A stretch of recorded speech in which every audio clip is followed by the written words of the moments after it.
such a long time. Give me a hug, please. I've missed you deeply. You have no idea how much I missed you. I'm so happy that we're able to do this, T. Yeah, me too. I have my Twinings. Just Twinings with a bit of sugar. What do you have? Yeah. Of course it's cold, but something I can do. Good God. I'm loving your house. Oh my goodness, the bathroom was absolutely mental. It was so beautiful in there. The pink trimmings, the sink. Do you have any room? Because I honestly want to live with you. So tell me, how have you been?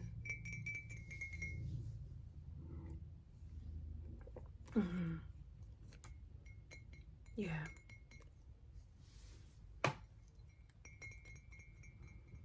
Yeah, it is a bit hard. Yeah, like the holidays, it's a bit... You don't even want to know what I have been doing for the holidays. Like, oh my goodness, but it's not about me right now, it's about you. So go ahead and continue.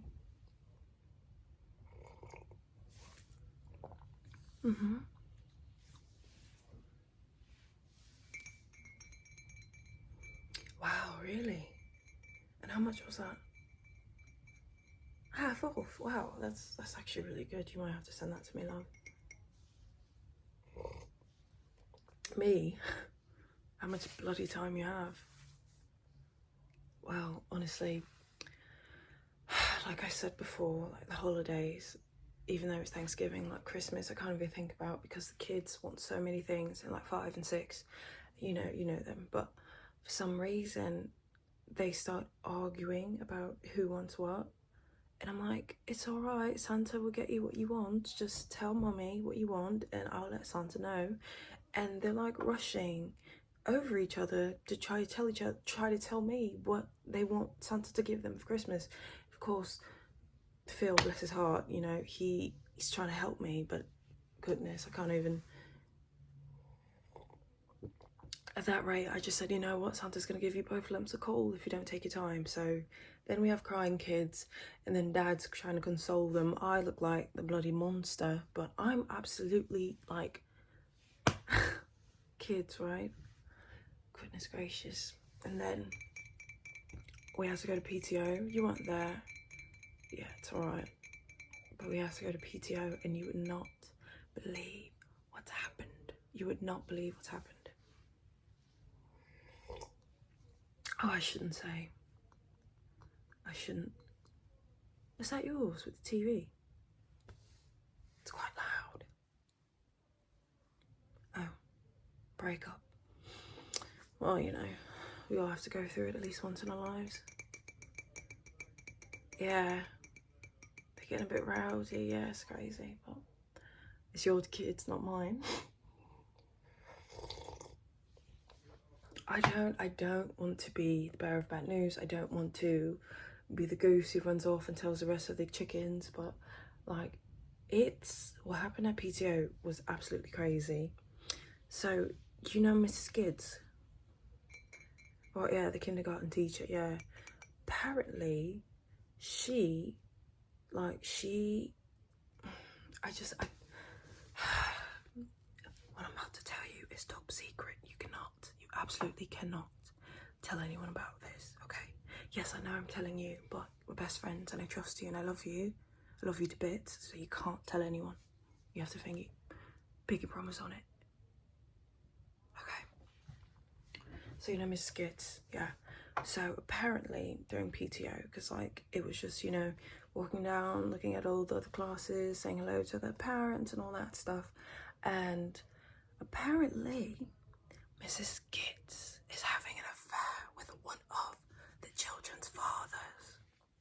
One of the children's fathers. I know, it's absolutely mental. I cannot believe it. So I told Phil to, like, you know, just talk with Dad, you know, try to get as much juice as you can, because I have to tell you, you weren't there, you know, like you were on your cute little Germany trip.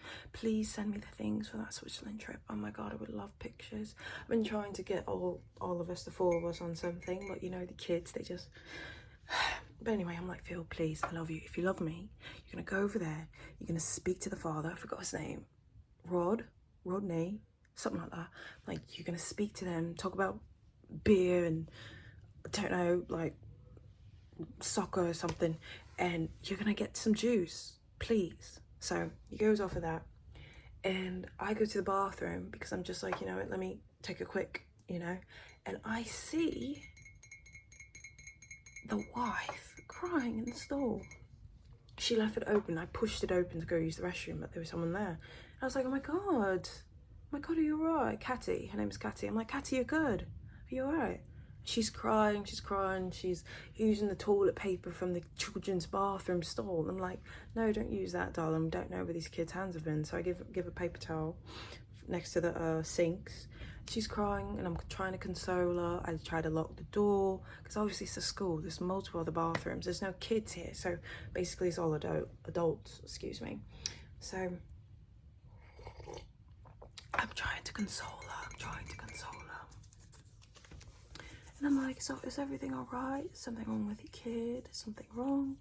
She's like, no, there's nothing wrong. I don't even know who her kid is, to be honest with you, but she's like, I just found out that Rodney, whatever his name was, like, he's been so distant with me and I don't know what's wrong, but apparently, like, him and Miss Gitz have been sleeping together. And I'm like, how did you know?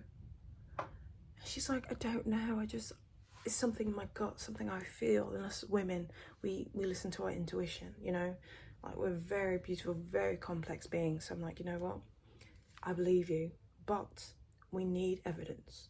And she's like, but how? Like, I can't leave him. And I'm like, yes you can, love, yes you can. Your child's in kindergarten, it's the last thing he's going to remember. If it's better for you, and the family, you might as well. You're going to stay with the man that cheated on you? I wouldn't. If Phil cheated on me, I'll walk out that door. Hello? So I'm like, you know what? You stay here, you lock the door. I'm gonna knock 3 times, then 1 more time. That's how you know it's me. So I go, and I'm like, Phil, come here, Phil. And he's like, yeah, he tells me, he walks up, he's like, oh, Rodney, he's been eyeing Mrs. Chitz for like a minute. And I'm like, that's why I married you, because you are a gossiper just like me. It's in our blood. That's why our kids are going to be gossipers. I hope to God that they're not, but if it walks like a duck and it quacks like a duck, it must be a duck. So I'm like, hey, you need to help me get his phone out his pocket. I don't want to like, we got to figure out how to let him drop it or something. So he's like, all right, leave it to me. I love that man. Do you understand me? I love that man. Right, how's your tea? Your tea's good? All right, anyway. So they're like all trying to share pictures of the kids and stuff, and they all put their phones down to go look at something. And I go ahead and I look and I'm trying to figure out whose is Rodney's phone. And I pick it up and I see the wife, Catty, and their kid on the screensaver. So I pick it up and run. And I go to Catty and I'm like, hey, I'm knocking on the door 3 times. And then one time I'm like, it's me. And she comes in, she looks a bit better. Nose is still kind of red. Eyes kind of like her mascara is kind of running. So I'm trying to like run it off her face. And she's like, what is that? I'm like, it's your husband's phone. Duh. You say, I told you we needed evidence. So we're going to get evidence. So I'm like, all right, this is an iPhone. So we only have a few tries. And do you know your husband's password? And she's like, I think so. So she puts it in. He's changed his password. I could not believe it. I know Phil's password. Does he know mine?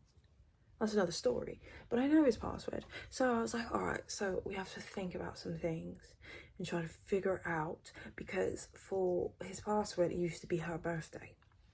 And apparently she said it's been that way since they were married and blah, blah, blah. And I was like, okay, so we have to think. So let's do your kid's birthday. Maybe it's the kid's birthday. Wasn't that? iPhones have about like maybe 5 or 6 tries until it locks for like a minute, and then it keeps going every time you do it. So then I'm like, oh, right, maybe his mother. He's like, oh no, him and his mother have had a bad relationship. I'm like, you have to tell me about that later, love. But anyway, and I was like, a wild guess. Let's try Mrs. Chitz's birthday. She's like, I don't know her birthday. I'm like, all right, leave it to me, love. I got it. So I leave. I'm like, knock 3 times, not 1 time. That's me. So I see Phil still talking with the dads or whatever. So I'm talking to Miss Jet with the ladies. And I'm like, oh, hey, you guys. I just want to, you know, since the holidays are coming up, I just wanted to, and Teacher Appreciation Week is coming soon. I just want to know if your birthday correlates with that because I don't want to mix them up. So she tells me her birthday. And I'm like, all right, and what year is that? You know, trying to be all cheeky because you're really not supposed to ask a woman her age. But like, if a woman asks a woman her age, it's kind of fine, you know. So she tells me, I'm like, all right. So I run, knock on the door 3 times, 1 time. I'm like, all right, I have a birthday, and we put it, and you would not believe it was a password. This woman. And I'm pretty sure Catty and not Phil, Jesus, can you imagine Catty and Phil? Goodness. Catty and Rodney, like their child have only been in the school for like a year. So the fact that he's changed his password from her birthday to Miss Gitz. We scroll through her phone. We find their messages. Their messages are not PG-13, I must admit. So I'm like, and she starts crying. I'm like, why are you crying? Why are you crying? Like, yes, of course, your husband of 13 years cheated on you with the kindergarten teacher he just met for a year, but get yourself together, woman. This, like, you are a strong, beautiful, brave woman. Get your ass out there and slap him in the face in front of everyone. And she's crying. And you know what? I was like, all right, so here's 2 things you can do. You could stay with him, be miserable and stay with him, or punch him in the face, divorce him, and take all his money. And she stays with him, which is absolutely mental in my opinion, because I felt that, and I told him that when we got in the car, when we were driving home, because my mother, bless her, she was watching the kids. I was telling him everything about it, and I was like, I swear to God, Philip, that's his full name, Philip, if you ever do that to me, that will be the last thing you do. And he asked me, is that a threat, love? I was like, it's not a threat, it's a guarantee. But you know, it's none of my business. It's none of my business if she stays with him. It's none of my business if, you know, the teacher is not fired. You know, it's none of my business. But I do check on her from time to time to see how things are going, if he knows anything that she knows. But she's still there. It's mental, it's crazy. It's quite sad, in my opinion, because I can never personally, you can never, I know you too. But that's what you missed at PTO. Yeah, it's crazy. Tell me about how you've been, love.